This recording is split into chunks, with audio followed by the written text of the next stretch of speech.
Everybody, just back with another video. Just wanted to react to a recent interview that Robert Kennedy Jr. just had. He's talking about the Libertarian Party. I thought what he had to say was pretty interesting, so let's have a look and then we'll talk about it after.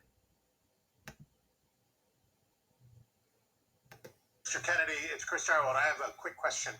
I have been fascinated watching the tango between you and the Libertarian Party. You've got what they need, which is buzz and interest and high name identification and all of that stuff. They've got what you need, which is ballot access. They'll end up being on the ballot in all 50 states. But I note that you guys are different in some profound ways. You're both disruptors, but they're anti-government, and you have been a proponent for governmental regulation on the environment and a host of things over time. Just talk a little bit about how that romance is going. Well, I've actually been aligned with the Libertarians on a lot of issues for all of my career. And, my approach to free market, to environmental issues for 40 years, you can go back and look at my speeches for 40 years, has been a market-based approach. The best thing that we don't have free market capitalism in our country. We have corporate crony capitalism, and that's what's destroying the environment. If we had true free markets promote efficiency, efficiency means the elimination of waste. Pollution is waste. In a true free market would require us to properly value our natural resources. And it's the undervaluation of those resources that cause us to use them wastefully. In a true free market, you can't make yourself rich without making your neighbors rich and without enriching your community. What polluters do is they make themselves rich by making everybody else poor, and they do that by escaping the discipline of the free market and forcing the public to pay their production costs by externalizing their costs. On this issue and many other issues, I'm very aligned with libertarians now.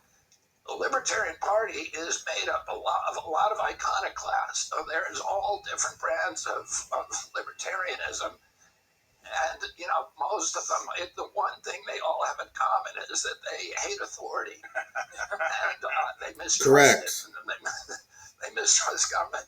And so, Yes, sir. I love dealing with libertarians. I love speaking with them. But, we'll see if there's a future for me with that party. We will get ballot access with or without libertarians. We're on track to do it, and we don't have any doubt that we're going to be in all 50 states and the District of Columbia. Thanks for watching. Okay, so that's good to hear for this video. So, very interesting and very true what Robert Kennedy had to say there, especially when he's talking about, free market capitalism, right? And what he means by that is there's all kinds of regulations and rules put in place so that these big corporations who are bought and owned by elitists are essentially getting in the government's pocket, making regulations so that people have to pay their price. So it's partly, the reason that people like Robert Kennedy are coming out and speaking about what we really need is what a free market. If your prices are too high, an actual free market would allow your competitors to come in and lower their prices, beating you out and still making a good amount of money. But when everything is bought and owned by huge companies, you don't get it. We don't get these prices. We don't get free market capitalism because these big companies just try to destroy the small ones, and the government doesn't do anything about it. And to be fair to Robert Kennedy's point, why he's not a libertarian is because you do need government regulation to fix that, because otherwise they're just going to keep getting their way. So what you do is he's talked about this before, is you change the tax codes. If you're caught doing something illegal or trying to carry the market at whatever price you want, they just change the tax codes and you don't get your tax breaks anymore. And I would even go a step farther and give those same tax breaks to smaller businesses and just completely make sure that these corporate companies cannot get away with things like price gouging. You do it, your tax breaks are gone, we're giving it to your competition, they're going to gain a lot of money, you're going to lose a lot of money. Now, I know it's not as simple as that, and I'm not an economist. I don't want to pretend that I am, But Robert Kennedy has talked about doing those things before, and I think he's absolutely right. And that's why I, for one, stand with Robert Kennedy Jr. Now, I also don't agree with him on some of the things that libertarians do or do disagree with him on, like the Gaza and Israel situation. I stand for a ceasefire. Now, I've heard Robert Kennedy come out and say things like, I stand with Israel no matter what. And I think that freaks a lot of people out, especially libertarians who are very rightfully so picky about the politicians that they pick. Now, in my opinion, I think Robert Kennedy has lost a lot of potential support over the whole Israel situation because he's doing the same things that Trump and Biden would do, and they don't like that. And those people agree with Robert Kennedy on almost every other issue, most of them. But for the ones that don't, or for the ones that have this idea that Robert Kennedy might get into office and then potentially go to war with Iran, I completely understand where they're coming from.